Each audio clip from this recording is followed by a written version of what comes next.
Continuity and differentiability की meaning क्या है भाई, कि अगर फॉर एग्जाम्पल कोई ग्राफ बना रहे हैं हम, कोई ग्राफ, ये बिना पेन उठाए मैंने ग्राफ बना दी, ठीक है, तो ये फंक्शन हर जगह चेक कर लो कहीं भी टूटा हुआ नहीं है, ब्रेक है क्या, तो ये कैसा फंक्शन है, कॉन्टिन्यूअस। और कॉन्टिन्यूटी हम एक्चुअली में पूरे डोमेन पे चेक नहीं कर रहे हैं, मैं कह रहा हूं यहां पे बताइए इस वाले पॉइंट पे x इक्वल टू ए पर, यहां पे भी कॉन्टिन्यूअस है, कॉन्टिन्यूअस है, इसका मतलब इसकी लिमिट एग्जिस्ट करेगी, इसका लेफ्ट हैंड लिमिट और राइट हैंड लिमिट दोनों बराबर आएंगे क्योंकि कॉन्टिन्यूअस है, क्योंकि कॉन्टिन्यूअस है। तो लेफ्ट हैंड पड़ोसी और राइट हैंड पड़ोसी की वैल्यू लगभग बराबर आएंगी कि नहीं आएंगी, आएंगी, ठीक है, फाइन। मैंने कहा जैसे मैंने बनाया ये ग्राफ, मैंने बनाया, मैंने कहा ये x इक्वल टू ए है, मैंने कहा ये x इक्वल टू ए पर क्या है, डिसकंटिन्यूअस, क्या है कि नहीं है, चेक कर लो, देखो इसमें होल आ रहा है, अनडिफाइंड है यहाँ पे, y मतलब y की वैल्यू यहाँ पे अनडिफाइंड है, कुछ है ही नहीं, चेक करो, ठीक है, तभी तो उसमें लूप होता है, ठीक है। जैसे मैंने लिखा कोई फंक्शन मैंने यहाँ से बनाया, ठीक है, यहाँ से, फिर फंक्शन यहाँ से इधर से स्टार्ट हो रहा है, तो यहाँ पर देखो ब्रेक फंक्शन टूट रहा है, टूट रहा है, तो यहाँ पर x इक्वल टू इस a में यहाँ पे भी फंक्शन डिसकंटिन्यूअस होगा, क्योंकि आपने देखो ये जब बनाया है तो पेन उठा लिया कि नहीं उठा लिया है। तो कॉन्टिन्यूटी का मतलब ये है कि अगर आपके लेफ्ट हैंड लिमिट, अब यहां पर देखो x इक्वल टू ए पे, यहां पर वैल्यू कुछ अलग होगी, यहां पे कुछ वैल्यू अलग होगी,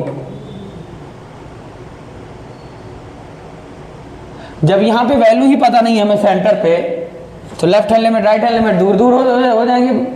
ये तो मैंने दिखा दिया कि इतना ब्रेक, लेकिन समझ रहे हो,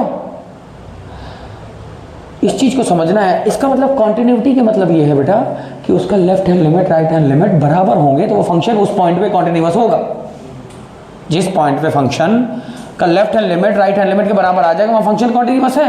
क्या सर यही रूल चलेगा? जी हाँ, 11th 12th में जाओगे सबसे पहले यही पढ़ोगे, लिमिट्स कॉन्टिन्यूटी पढ़ने से पहले, कि साइन मसाला अपॉन मसाला 1, यही सब सिखाया जाता है। Limit H approaches to zero, reason क्योंकि भाई कॉन्टिन्यूटी हम बताने के लिए हम क्या करेंगे, लिमिट का ही तो सहारा लेंगे।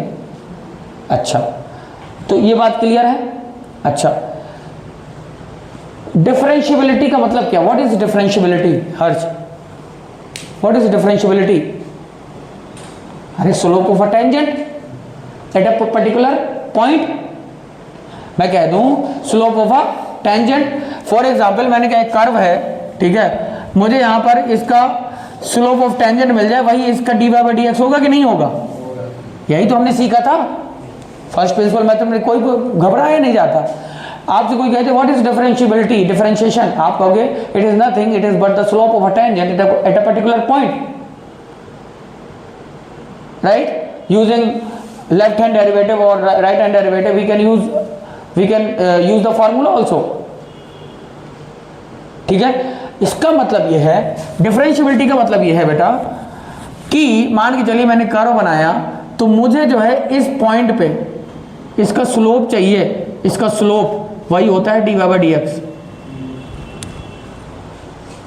यहां पर उस फंक्शन की वैल्यू मान के चलिए y is equal to F X की वैल्यू देखी जाती है, फंक्शन की वैल्यू। यहां पर एफ डैश एक्स की वैल्यू देखी जाती है बेटा, D Y by D X की वैल्यू देखी जाती है, समझिए ध्यान से। अच्छा, मैंने ये कहा कि फंक्शन इस पॉइंट पे डिफरेंशियबल है कि नहीं है? आपने कहा बिल्कुल है सर। क्यों? क्योंकि इस फंक्शन में कहीं भी चोंच नहीं है, फंक्शन टूटा हुआ नहीं है, नुकीलापन नहीं है, स्मूथ फंक्शन है, तो ये फंक्शन डिफरेंशियबल होगा। क्यों? इसका राइट हैंड डेरिवेटिव और लेफ्ट हैंड डेरिवेटिव बराबर ही आएगा लगभग। क्लियर? आपने कहा ठीक है। मैंने बनाया दिस, तो यहां पर अगर देखोगे तो ये फंक्शन क्या कॉन्टिन्यूअस है? कॉन्टिन्यूअस है।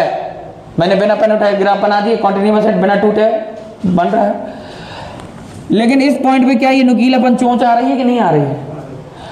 तो अगर इस पॉइंट पे आप स्लोप ऑफ टेंजेंट देखोगे तो एक टेंजेंट यहां पे आएगी, एक टेंजेंट यहां पे आएगी, और एक पॉइंट पे क्या दो टेंजेंट हो सकते हैं क्या? एक पॉइंट से एक ही टेंजेंट तो जा सकता है, सर्किल में देखते थे एक पॉइंट से एक टेंजेंट पास होते हुए। तो इसका मतलब यहाँ इस पॉइंट पे फंक्शन डिफरेंशिएबल नहीं है, इस पॉइंट पे फंक्शन डिफरेंशिएबल है, यहाँ पे हर जगह डिफरेंशिएबल है, लेकिन जहाँ चोंच निकली है वहाँ पे। और क्वेश्चन यही पूछेगा बस, भैया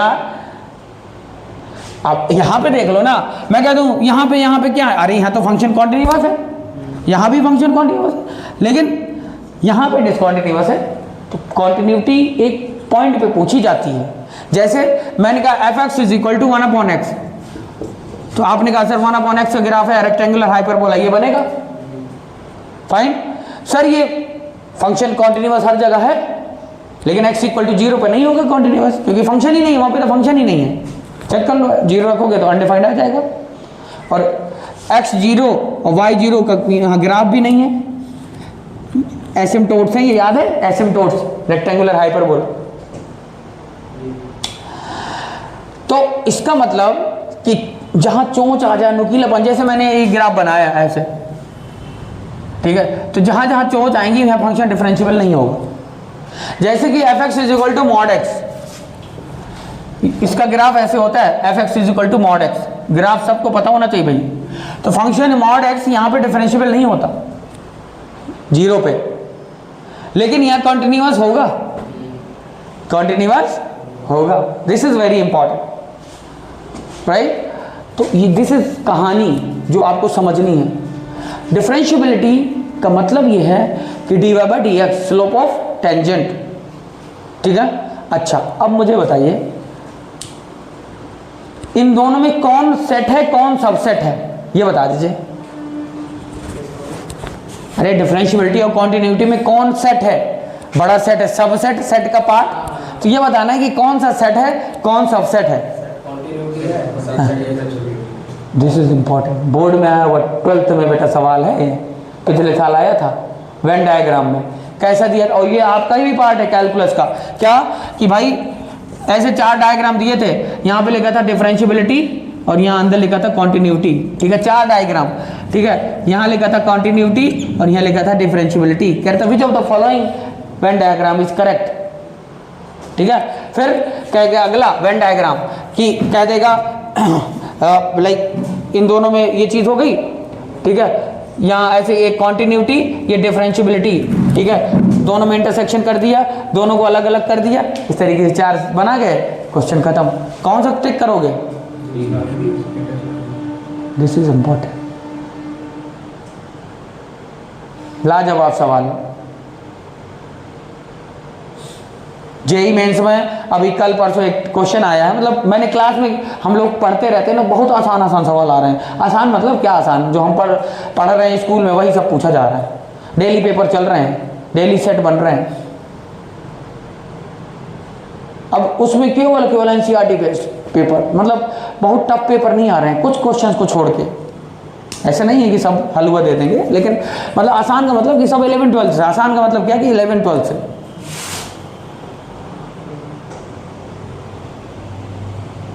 राइट, तो इस तरीके की कहानी है। कॉन्टिन्यूटी, डिफरेंशिएबिलिटी पता होनी चाहिए। डिफरेंशिएबिलिटी हमें पढ़ना है। फंक्शन डिफरेंशिएबल है, इसका मतलब उसका left hand derivative right hand derivative के बराबर है। अब हम अगर हमें इससे कोई कह दे कि इसका डेरिवेटिव निकाल लो, तो इसका मतलब वो फंक्शन डेरिवेबल है, तभी उसका डेरिवेटिव निकाला जा रहा है। जैसे sin x का derivative cos x, tan x का derivative sec square x, sec x का derivative sec x tan x। मैंने कहा कह दूं mod x का डेरिवेटिव क्या क्या नहीं होगा, क्यों नहीं होगा? हाँ अच्छा, मुझे mod x का डेरिवेटिव मैं नहीं निकाल सकता, मतलब अरे x इक्वल टू 0 पर उसका डिफरेंशिएबल नहीं है, लेकिन और जगह तो है। तो क्या आएगा mod x का डेरिवेटिव? दिमाग की बत्ती गुल होगी धीरे धीरे तुम लोगों की, ठीक है। e की पावर x का डेरिवेटिव क्या होता है? e की पावर 2x का चेन रूल लग जाएगा, e की पावर 2x इंटू 2, ठीक है। अब मैं कहता हूँ mod x का, तो आप रखोगे F X is equal to mod x। Sir mod x का मैं सबसे पहले इसको तोड़ूंगा, x अगर ग्रेटर देन 0 तो x आएगा, माइनस x आएगा, x लेस देन 0। सर इसका डेरिवेटिव 1 होगा, इसका -1 होगा, लो आ गया सर। एक्स का डेरिवेटिव क्या होता है 1 और माइनस एक्स का -1, निकाल दिया। लो डेरिवेटिव तो पूछा है, log x का डेरिवेटिव 1/x, टाइम कितना हुआ है, log x का derivative 10x, sine inverse x का डेरिवेटिव साइन इनवर्स x का derivative 1 minus x square, sine inverse x का डेरिवेटिव कॉस x का -1, tan इनवर्स x का derivative 1/1 plus x square, 1/1 plus x square. अरे तो गधे होगा, 12th का पढ़ा रहे हैं ज़्यादा। भाई मेरे फॉर्मूले लिखाए कि नहीं लिखाए मैंने तुमने, तो फिर 12th का पढ़ा रहे हैं, चोमू होगा गधे। एक चीज़ बताओ मुझे,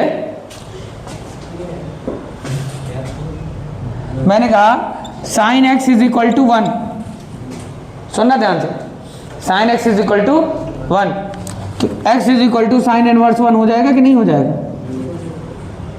हैं? इधर देख लो भाई, मुझे बताओ साइन इनवर्स 1 की वैल्यू कितनी होगी, x इक्वल टू क्या आ गया, क्या दिक्कत है, ये 12th का है। अरे भाई साइन एक्स 1 आ रहा है, मतलब साइन थीटा 1 कहाँ पे होता है, 90 डिग्री पे, तो उसका मतलब एंगल क्या होगा, आपने कहा π/2।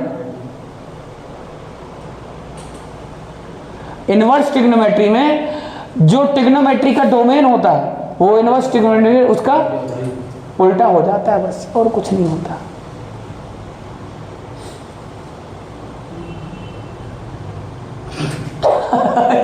ऐसे क्यों बैठे हुए हो बताओ। हाँ भाई, तो आपको तैयार है ना। अब मुझे बताओ, अच्छा तुम बताना मुझे, e की पावर 3 log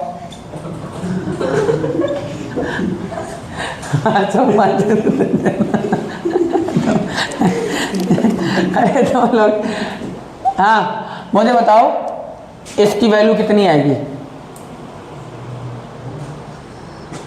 e की पावर है 3 log x,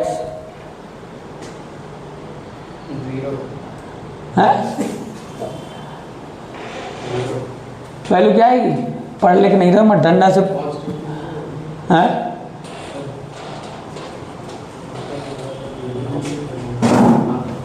ये कांस्टेंट है, e की पावर x वेरिएबल यहाँ बैठा है, कांस्टेंट है। चोमू बाहर, किसका बाहर, क्या करो बाहर नहीं, बाहर फालतू की बातें नहीं। चलो बताओ e की पावर 3 log x,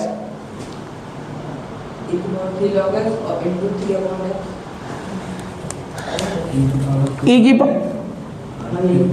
इधर आ जाओ आ जाओ आ जाओ, ज्ञान न पे लो। ये बताओ मुझे इसकी वैल्यू कितनी आएगी, या log बेस e ही होगा, अगर नहीं लिखा है ध्यान से सुन लो। वैल्यू क्या होती है ट्रिग्नोमेट्रिक वैल्यू, n आती है बेटा। अरे log की प्रॉपर्टी याद है कि नहीं याद है, नहीं याद है। अरे भाई एक ही खोपड़ी में जो log बैठा है अगर सेम है एक ही खोपड़ी में ये दोनों, तो आंसर n आता है।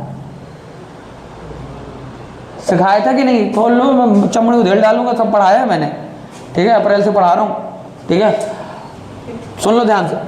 तो इसका मतलब ये है, ये मैंने प्रूफ भी बताया था। अगर आप देखोगे, अगर सुनो, अगर 10 की खोपड़ी में log 100 बेस 10 है तो बेटा इसका आंसर 100 आएगा, ये याद रखिए। अब ये e है, e की वैल्यू 2.4 समथिंग होती है, तो यहां से देखो यूजिंग log की प्रॉपर्टी 3 को खोपड़ी में भेज सकते हो, इसके एक्स क्यूब बेस e ही है, आंसर आ जाएगा एक्स क्यूब।